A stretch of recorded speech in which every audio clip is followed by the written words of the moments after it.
Hello, everyone. I'm here with my friend and dynastic expert, Molly Grubb. Molly, hello. Hey, how's it going? Hi, selfers. I love that. Selfers. Molly helped me with that. So, what a selfer is, because as you know, I end every broadcast with I want for myself what I want for everyone. I want for everyone what I want for myself. So, because you watch, I imagine you want something, you want to gain something, right? So, we're all selfers. That's right. Right? We're selfers. Thank you, Molly. Yeah. Wow. We're getting paid in so many ways here today. So, Molly, why don't you tell everybody about yourself? Who is Molly Grubb? About myself, well, my life was transformed at the age of 4 when I had a moment in time where I had absolutely nothing colliding with someone showing me what a dynasty really is all about. And it forever transformed my journey in life, where I'm at and what we do, and my real mission, and that's to help others be able to create a dynasty like that individual that walked into my family's life and changed the course of our trajectory. It brought us out of financial devastation. It gave us a home and security, and also really changed the mindset of each one of us 6 kids to go out there and just believe in the impossible. Wow, that's amazing. Now, you did a TED Talk on that, didn't you? Maybe. Well, Molly did a TED Talk, everybody, and it is amazing. I highly encourage you to watch it. You're not going to watch it once. You're going to watch it twice. You're going to watch it 3 times. You're going to watch it over and over and over again, like me. You might even start taking notes after you watch it. But in that talk, I hear this concept. You'll hear the concept, dynastic wealth. I've never heard that before in my entire life. 58 years old, never heard it before. Tell us about how did dynastic wealth come about? Well, let's first define dynasty, right? Okay. So the word dynasty kind of gets tossed around as like this, Mount Everest, this 1 percentile of the people out there in the world reaches that, and it's unattainable wealth that's generational. But I like to look at it a little bit differently. If you approach the Rockefellers of the world, most of them are missing a really key component of a dynasty, and that's happiness. That's enjoyment of life, that's fulfillment, that's being able to share your universe with the people around you. Everyone's so focused on leaving this estate or accomplishing this number, or we need this or that. Those are just results of us living our dynasty. That is not what a dynasty actually is. A dynasty is being able to take this belief system and empower others with it, and have that belief be the fire that gets you all the dreams and success that you want. And when I say that, I want to say it with a lot of guardrails for you, because people define success as a position with their job or their career, or what's on their bank account, and that's all important, and that all magnifies what your dynasty actually becomes. But less than 5% of generational wealth actually makes it to the 3rd generation, and the main ingredient that's missing is the mindset, the belief that goes behind all that is able to be transformative to each generation. If you have the core recipe in that empowers each individual to become who they are. I work with a lot with family business owners, and when a lot of them want to provide that company to their kids and their kids' kids. But coming from a family business, I didn't want to run my dad's construction company. I didn't want to deal with my brothers that much. I mean, I love them, but not in that kind of way. I'm just saying. So, but I took this belief system that this individual came out of nowhere and came into our life and basically said, he didn't say anything. I was 4 years old, so I didn't absorb the core of what he actually did until obviously later in life.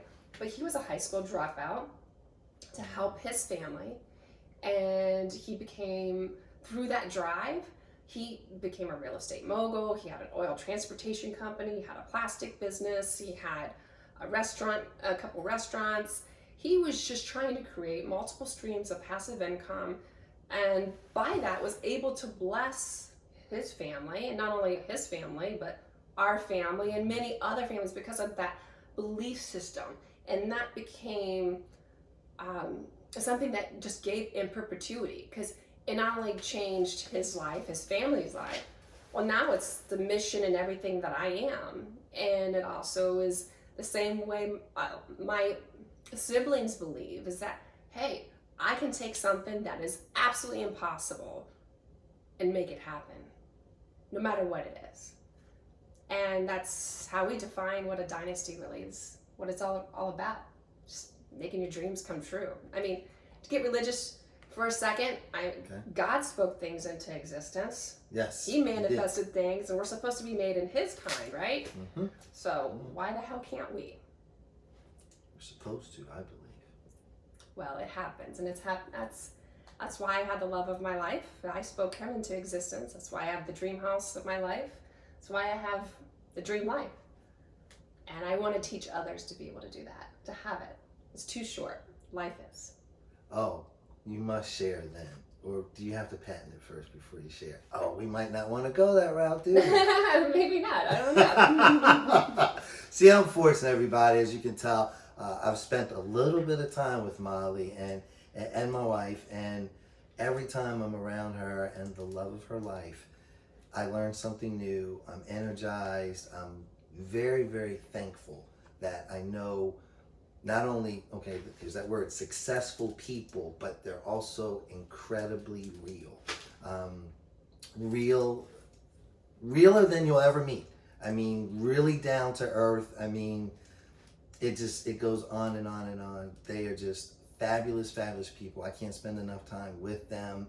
This may go on and on and on just because I enjoy being in their presence and their energy and just learning from Molly. So enough about me. I think you just love to party. I do too. I do that too. Mindset. Well, let's go back. So Bill was a blessing to your family. Yes. And it doesn't really matter how or why, but do you know, did you ever find out, like, how did he come across you all? How was it became the Greens? How did that happen? Sure. Well, a little bit of backstory. My dad was a mason, so he worked 40 hours during the week at his union job, come home, grab my three older brothers, and he would drag them in the evening jobs for another 40 hours just to make ends meet. It was all hands on deck, because I'm the run of 6 kids, and so when my sister Mandy, who was just 2 years old at the time, was diagnosed with a rare blood disorder, it nearly devastated my family, and that's why we all had to work so hard and so much. Of course, I was, a little baby, so I was just along for the ride, and on all those trips to the hour-long trips to the hospital just to make sure Mandy wouldn't bleed out and die, because it was pretty devastating. It was a rare form of leukemia. And this went on for 4 years. It was really a terminal diagnosis. 1 in a million rate of survivorship was what was given to her. And so the doctors were trying literally everything, just blood transfusions out the wazoo, and they overdosed her with prednisone, turned her bones to powder. She was essentially a guinea pig. And this is, based off the science of, 35 years ago, so we didn't have everything that we do now. But, eventually there came that day when the doctors did come into the hospital room and was like, sorry, Mr. and Mrs. Green, we're out of options. You need to get your house in order. And I remember sitting on my mom's lap that day, and as they were receiving this news, and I was 4 years old. I didn't know what that really meant. And I just remember my mom's tears just pouring down in my pigtails, and I looked up at my dad and just saw just complete devastation on his face. But you know, the thing about building a dynasty and really believing in that system,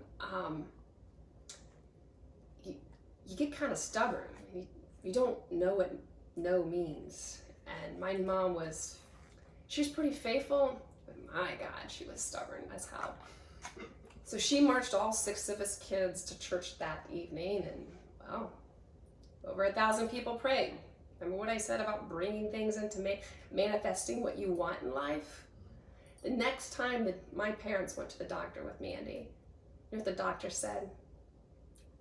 They don't need any more blood transfusion. She doesn't need any more treatments. She's been completely healed. 1 in a million rate of survivor. She knocked that sucker out. Wow. But, you know, when you have a miracle, you work so hard for that miracle. Sometimes you need another one.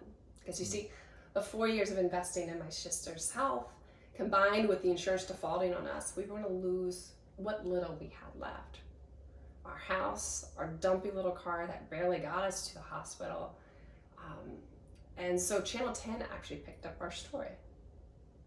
And the night that it aired, a local business owner named Bill was so touched by it that he went to the sheriff auction on the day of the sheriff auction and bought that house back for us. He then drove in a brand new blue minivan stuffed with 3 Mickey Mouses for my older brothers and 3 Minnie Mouses for us little girls. And as he handed the keys to my dad, he said, "We're going to Disney World in this private jet." So that's why we do what we do, is to help empower other family business owners to be able to be like Bill, but also to prevent them from what my parents could not create at the time. And that's to be able to build their dynasty and bless others with it. Tell me there's a book coming. There is a book. There's already a book out. There's a book out? Mm-hmm. Let's go. Can you share? If you can, So my it's okay. family wrote a book about all the miracles, somewhat of a devotional, so if you're religious. Okay. The book is called Living on Faith, Grace, and Bonfires. That is a really intimate, detailed, step-by-step of the storytelling of what it took to make that miracle happen and what went after that. But it is a devotional, and it's just there to encourage others that, you know, our story is unique to us, but none of us get out of this life unscathed. You know, 4 years ago, Mandy repeated the same process and was diagnosed with leukemia. At the same time, my mom was was terminally ill, and she passed away at the same time. So we had to take care of my sister's little girls. I donated my stem cell to put Mandy in remission, all while going through a divorce, losing our mom. But the thing is, you know, it's about managing the chaos. And I can tell you, even to this day, those were probably some of my happiest memories, is being able to be with the family and just go through that together with them. So. I can relate. When my dad passed and going to the house with my sisters, I think it brought us even closer than what we were. Yeah. You know, especially working through the business of death that you have to work through, right? I mean, but that just illustrates perspective and mindset, right? Right. So we can face adversity and put our head in the sand. Cool. And try to see if the storm will go over, or we can embrace it and have it define our next happiness. Because if my mom wouldn't have passed, I don't know if I would have I wouldn't have been able to reflect on my life and what I needed it to be to have true happiness. And it caused me to do a complete audit on my life and bring only the people moving forward in my next chapter that are going to support my happiness. And when you're happy, everything just falls into place. My business has never been more profitable. I work half of the time that I used to. It's shrunk my 12-hour days to 4-6-hour days. And all of the other streams of income that we have, and we just closed on our apartment today, that we doubled the profit within less than 2 years. So when you're happy, things just happen. Things happen. So it's perspective, taking your adversity and trying to find the happiness in it. Good word. I like that perspective. Everything matters based on your perspective of the situation, right? Mm-hmm. Wow. That's interesting too. You said about how you took an audit and inventory of your life after your mom passed. I did the same thing when my dad passed. Just life, mortality hit me. I realized, that mortality is You're real. next in line. I'm next in line, and I gotta get busy. That's right. Because, only God knows the number. That's right. Only God knows our number, and I do believe we are all put here for a purpose. I'm still working on figuring out what mine is exactly, but it is to serve the people I'm meant to serve with love and just rule over that, not rule over people. That's right. Right? Well, a tool that I have really embraced that has helped me significantly condense the spinning that we all do, because we are our biggest liars. I'm not good enough. I don't look the way I need to present this, or whatever the case is that we do to lie to ourselves. It's just that. It's not the truth. Right. We're all very powerful individuals in our own realm. But I know it seems a little bit of woo-woo and basic, but I promise you, if you do this exercise, you can write your success, your future, your happiness. Because we all have this ability to spin, to look at the crap in our life, to tell ourselves why we can't do something. To break that cycle, I just started journaling. And even one of my talks that I did, I call it dynastic journaling, where you so for example, this home is a great example of that. We were dealt a bag of goods when we went to completely renovate our home inside and out. 5 weeks, okay, probably more or less 10 weeks was what we were told. But what ended up happening is the contractor that I used before I hired for this job, and he picked up a few bad habits in the last 10 years that I started working with him. And every day that he was here, we found out later, he was almost destroying our house. I mean, all the electric was spliced, you name it, it happened. So once all that came to a head, I had some of those spinning moments, we self-funded the job, we're gonna lose everything, etc. I just let it get out of control. So I wrote down and just gave myself permission to just be toxic in my journal. I said why we're gonna lose everything, how bad this is gonna be, we're never gonna be able to move back in our house, etc. I just let it go. And then I reread it all. And I read it a couple more times. And then I took one sentence out of all that and said, we're gonna have a beautiful home, we'll create beautiful memories. I just put it in one sentence, and I just kept rewriting it at least 5 or 6 times each time I sat down, at least 3 or 4 times a day, until all that emotion, all that anxiety went away. Because what I was doing subconsciously, I was rewriting the outcome that I really wanted. I did the same thing when I met the love of my life. My coach told me, just write it down. I know you're not in the market, just write it down. I wrote down exactly who Robert is now, to the T. There was not one thing that was left unchecked, and I wasn't even looking for it, but I manifested it right into my life. And I use that for all aspects. So anytime that you're spinning and life hits you and you can't see a way out, I promise you it's just you lying to yourself, and it's just you spinning. Rewrite your script in one motto and what you really want that outcome to be. Wow. That, I don't want to diminish any of that, but so I'm not. Just do that. I gotta do that. That's amazing. And now it's habit for you. Well, yeah. I mean, when you can write your outcome, why wouldn't you do that all the time? Wow. Anytime you're spinning, just sit down there, write down your crap, give yourself permission just to let it all out there, because nobody else is going to listen to it. So just write it down in your journal, reread it a few times to see how crazy you really are, and just bring that from your subconscious mind to your conscious mind of how crazy you are, and then write down something that actually makes sense, that you're not lying to yourself. You know what the real outcome is going to be if you just move forward. Stop being so afraid. Like, I actually embrace fear. It's the feeling that you get before something amazing happens. When I got up on the TEDx talk, I was nervous as hell, right? I can't imagine. But it was the most incredible experience on a stage to this date. Just the magnitude that you can have on a stage like that and the impact. It's really cool. And before you met the love of your life, or before you opened up your business or anything that you did, there's a sense of fear, and that's good.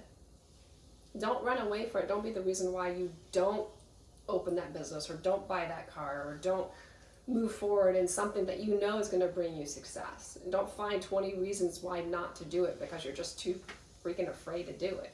Just write down your fears and put reality in that and rewrite it so it becomes your reality. Put that in the next book,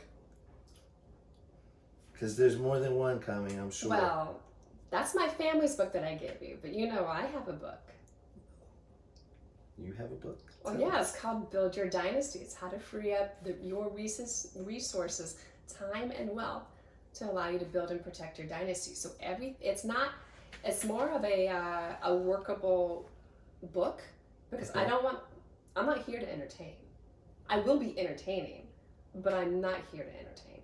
I'm here to help build people's dynasties, help them to be able to protect it. So that's what our book actually does. You're going to start off writing out what your map is, where you are now, where you're wanting to go. And then from that, we provide a ton of different dynasty hacks that most in today's world are not being exposed to, because let's face it, unfortunately, most advisors are only interested in one thing, and that's just getting assets under management, or just giving them in the box solutions, because we're all trying to widgetize everything. And building a dynasty is very custom. It's very unique to that individual. We tried to create a book that can help the masses, but let it still be custom. So there's exercises at the end of each chapter. And so by the time you're done, you will have an outline and a direction of what that dynasty actually is going to look like, what you need to do, and how to really put gasoline on that fire. Wow. How do we get the book? Well, you go to Amazon and type in Build Your Dynasty. Okay. When I launch it. Great. Stay tuned. So there's another one coming. It's done. It's completely done. So if you want an advanced copy, just let us know. I could put a picture of the front of the book. Yeah. Awesome. I wouldn't have. PNG. What age range? How soon? What age would you recommend gets this book? Like 18, 16, 15? As soon as you can read. Awesome. I love it. So I'll be able to understand that book then. Oh yes. No, we wrote it for, I think it was the 4th grade level. Okay. Yeah. Again, we try to make things fun, exciting, but this is real, and what we do is complex as hell. But we want to make it understandable and a fun journey, because it is a journey. This is not, what we're talking about today is not a transaction. It's a lifestyle. It's a mindset change. It's the way we live. So my head is spinning with questions, right? So which comes to mind. So bear with me, right? Because I've never shared this with you, right? But the Disney movie Up, there's a dog, right? Have you seen the Disney movie Up? I have 0 children, so... That's okay. It's still entertainment. And Doug wears this collar that allows him to talk. And he always sees the squirrel and he goes, squirrel, squirrel. Well, I used to say that's me all day long in conversation, right? But I'll come back. Point being, I'm easily distracted. But when we're fighting 35,000, well, not fighting, we make 35,000 decisions a day. Plus how many millions of messages we see through social media. You said spinning, right? And noise. I mean, we have to... Well, that's the power of journaling, is its focus. focus. So It forces you to focus on what you want your ideal outcome to be, which is why you stop spinning. that's why I'm a prime candidate for this journaling exercise. Okay, you mentioned about Bill, I'm going back, that he didn't have a high school degree. Is that correct? That is correct. In your experiences, talk about those that have college degrees versus those that don't, and from a financial viewpoint. Um, And you won't offend anybody. so I Yes, believe that college can diminish your curiosity. How so?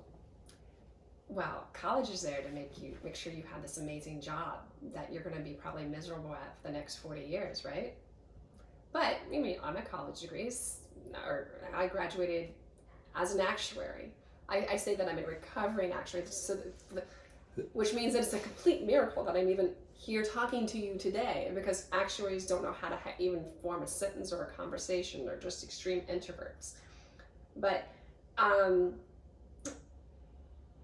I think college can give us the baseline to figure out more complex problems, but I think it diminishes the curiosity because they just want you to be this widget maker, whatever occupation you're in, right? And I would say a vast majority of the vocations out there does not even need a college degree. But of course, if I'm going to be an architect or a doctor or something like that, it's there for a reason. But I think I've learned so much more beyond college. I've spent probably 3 or 4 times beyond college just chasing my curiosity. When you help other people make millions of dollars off your designs, you're going to get a piece of that. So it's recreating, it is being able to, I think people just don't have enough creativity around their wealth creation systems that they're building. Define that a little bit more. So for example, I sat down with a client, very successful dance studio that she owns, and just by simply reviewing her real estate, the layout, I went through, did a complete walkthrough, how it was all laid out, and what she's paying herself in rent. And by the time we were done, we identified 6 additional ways that she can create income that would allow her to have a 10% overall increase on her gross revenue and net profit alone. So that's money in her pocket. So for example, she's going to sell her property and use and put that into what's called a Delaware statutory trust. That will allow her to produce income for her passively without her having to do a thing. Meanwhile, she'll lease a bigger place that will be with one entrance, so she can have merchandise. She can get sponsorships for the stage that will be inside the studio that's not inside the studio now. She can provide vending. I think there was, and then, but there were just a compilation of different layers. She can start renting out her studio spaces, etc. So there's, again, we get sometimes so stuck we can't see the forest through the trees. So that's what we do. There's so much wealth out there. You know, people. I guess another belief system that I may even have in Build Your Dynasty, the book, is the mindset of scarcity that we're all raised with, right? So we're under this belief system that we're talking about going to college, not to go to college. What's the difference? We're under this belief system that, you know, if I give you $1, that means I get $1 less, right? That's right. It's not reality, because reality states if you put a corn seed in the ground, guess how many corn seeds pop out? Nature teaches us that we live in a world of abundance. So if I'm able to make more money, then I can help people make more money, and then it's just a perpetuating effect. Yes. And it's real. I live it. I mean, I'm a female in my industry, which is an anomaly, and the fact that I've been able to build, I have in the past 3 or 4 years 4x my net worth during COVID. but that's based off of happiness and mindset and getting out of a very controlling relationship where even every dollar that I made was controlled. And I'm seeing the other side of it. You know, it's really, we don't need any more money. It's just fun to make it. It's fun to create. And when you do that, you're unstoppable. You can love people with the money. Oh, of course. Just don't love the money. The money. Mindset, college. I went to college believing that I would make more money by doing so.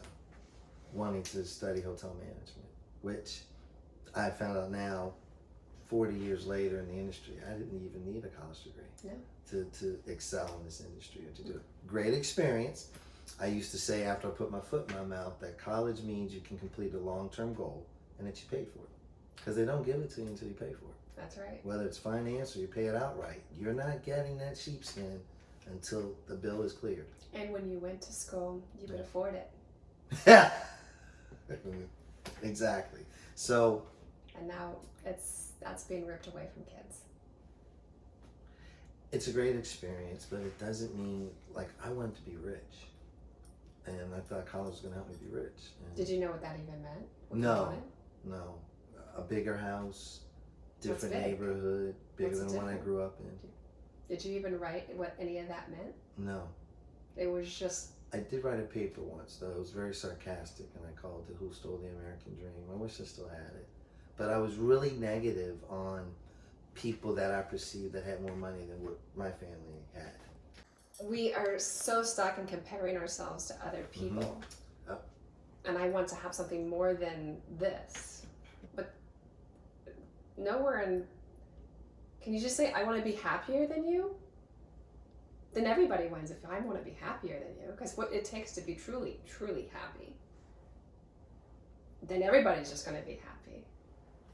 I mean, so a classic example for me personally is, there's a reason why I love to go dancing. Okay. So incredibly much. I don't really miss a Friday or Saturday going dancing. I did past Friday, but I was knocked out. I was not doing well.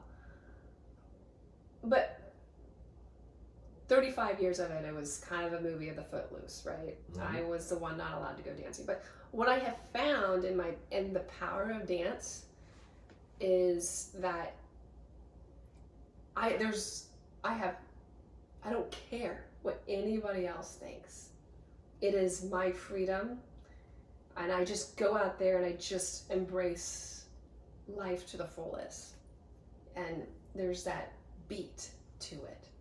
Because every life has rhythm, no matter whether it's a root system in a tree that has rhythm where other trees talk to each other, or my heartbeat, the stock market, the way we are emotionally to each other. I mean, I don't have to, 93% of communication is not verbal. And so when I go out there and dance, it's just the one way I feel the most alive on that dance floor. And there's no judgment.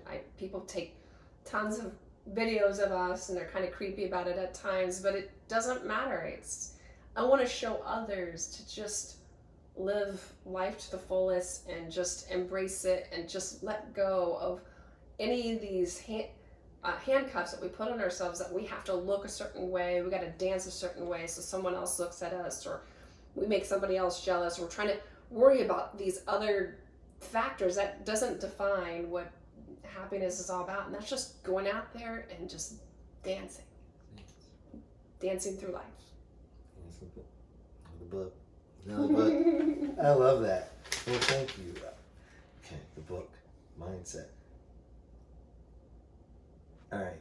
So you define dynasty, and dynastic wealth then is did I miss the wealth part of dynastic wealth? Wow, wealth. There's a reason why I haven't talked a lot about wealth. Okay, and that reason is because it's just a result of everything we're talking about. Because wealth is more than just money.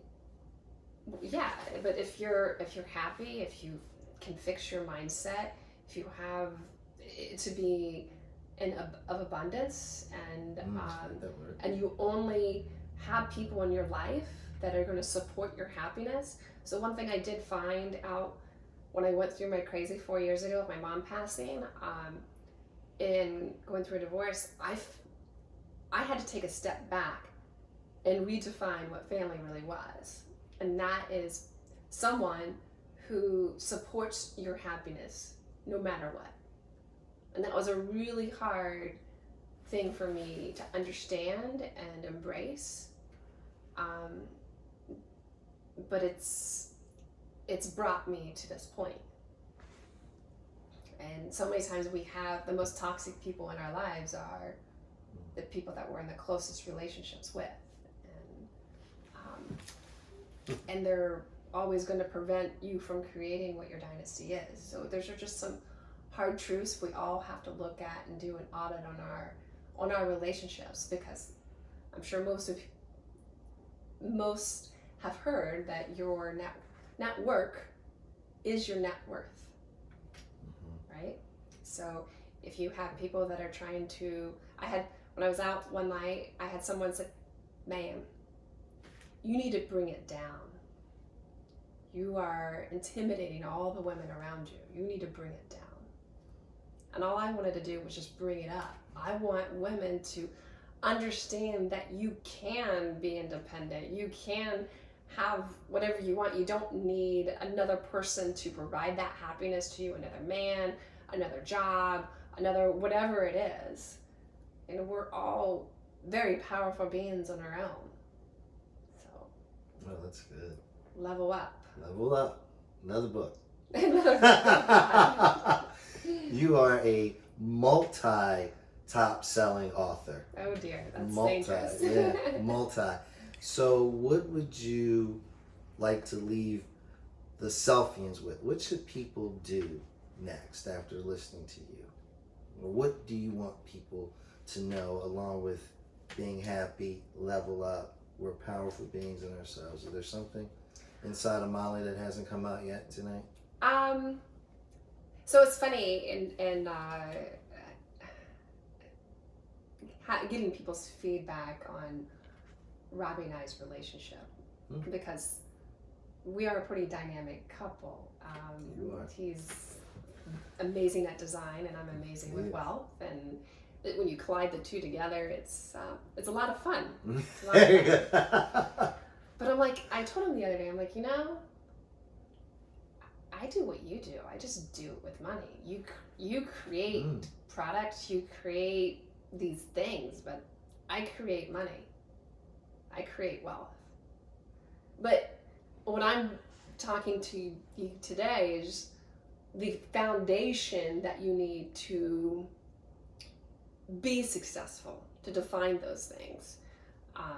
And so many times people just lead with the result, and they don't lead with what they actually need to do to get to the result. And so that's why today I was just focusing on the fundamentals, the mindset, the perspectives. But yeah, I think the more curious you can be, the more wealth you can create. So in my TEDx talk, the one thing I do teach and emphasize the most is creating multiple streams of passive income. So for example, even in my business, I have about 5 different ways that we get paid. So through real estate consulting, business consulting, assets under management, there's different project fees, and then also we have, we build out custom teams for our clients. So sometimes there's projects fees and management and different partnerships that we have when we create that, because it's, in order to be able to truly build out a dynasty, the way we have built our firm out is to have a family office format that is that's done in an ad hoc, custom way. Because, let's be honest, most don't have over $100 million in assets to be able to have an attorney and a business manager and a CPA and everybody working for them 24/7 and a security detail, all that. So what we've done is kind of re-engineer that so that people are only using those individuals as they need it.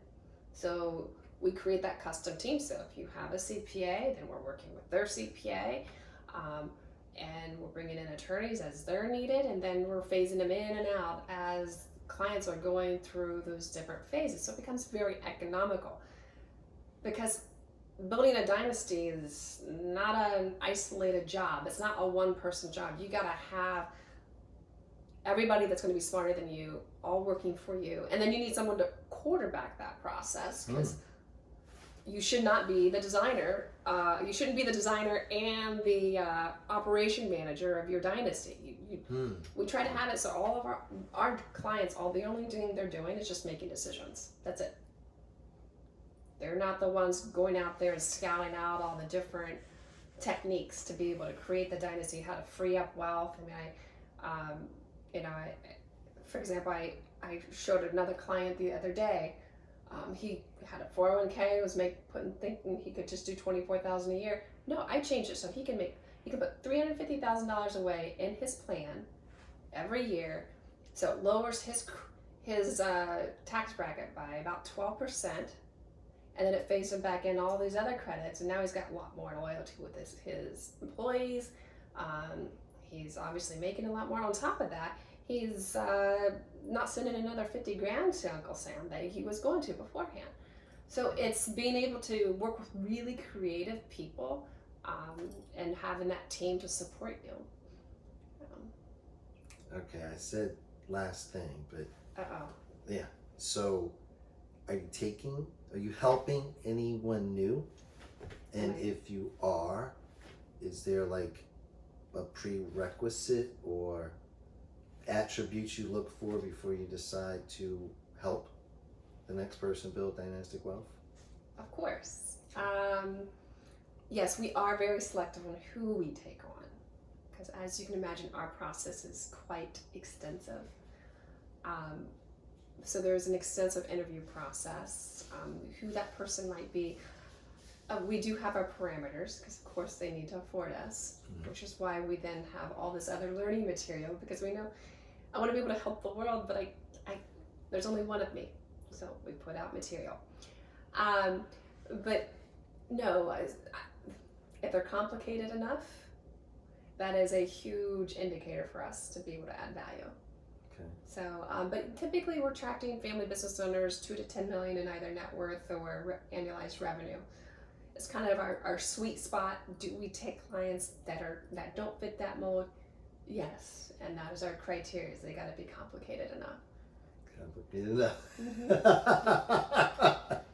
That's not traditional. No, it's not traditional. I think by now you know that I'm not traditional. That's one of the many things I love about Yes. you. Well, I could go on, and I want to go on, but this has been amazing. Can we do it again? Of course, we'll have more fun. Next time we'll bring the champagne. Next time, champagne. Yes. Yeah, make it more of a podcast. And, yeah. Thank you so much. Of course. Continued success. You're You as amazing. Hey, I want for myself what I want for everyone. I want for everyone what I want for myself. And happiness.